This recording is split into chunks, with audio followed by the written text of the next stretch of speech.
Shtyhet dhe 24 orë të tjera bllokimi i doganës së Hanit të Hotit nga shoqata e kamionistëve të Malit të Zi. Greva e nisur 24 orë më parë ishte paralajmëruar të përfundonte të mërkurën në orën 11:00, por çarkullimi i mjeteve me tonazh të lartë avion të mbetet i bllokuar. Përfaqësues të doganës shqiptare në këtë pikë kanë komunikuar me homologët e tyre malazez, të cilët kanë deklaruar se protesta e kamionistëve do të vazhdojë për 24 orë të tjera. Në territorin shqiptar ndodhen qindra kamion të bllokuar prej 3 ditësh në pritje për të kaluar doganën drejt Malit të Zi dhe destinacioneve të tjera. Gjatë orëve të drekës të së mërkurës, rralla e kamioneve në pritje shtrihet nga terminali doganor shqiptar tek trau doganor i vendkalimit Hani Hotit, me gjatësi prej të paktën 1 kilometër. Sipas autoriteteve rajonale të doganës shqiptare, në ditë normale nga Hani Hotit çarkullimi mesatarisht i 110 kamionëve me madra dhe rreth 20 tranzit. Bazuar në këto shifra, gjatë 3 ditëve të bllokimit rezulton se rreth 330 kamionistë me madra kanë mbetur pa lëvizur, një volum i konsiderueshëm i eksport-importit. Shoqata e kamionistëve të Malit të Zi ka ndërmarrë këtë protestë në kundërshtim të një rregulli të ri të Bashkimit Evropian për sigurinë e kufive. Ky rregull parashikon konfirmimin e 2 fishtë të dhënave të transportuesve, si dhe kufizon çndrimin e drejtuesve të kamionit në zonën e Shega në 90 ditë brenda një periudhe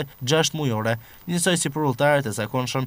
Protesta është koordinuar dhe me shoqatën e kamionistëve të Serbisë, Maqedonisë së Veriut dhe Bosnjë-Hercegovinës. Kjo situatë dëmton vendin tonë pasi sjell bllokimin e çarkullimit të madrave në disa pika doganore, ndaj mbetet që autoriteti shqiptar të kërkojë atyre të Malit të Zi dhe të Maqedonisë së Veriut të ndërhyrë për zhbllokimin e çarkullimit në territorin doganor që ato administrojnë.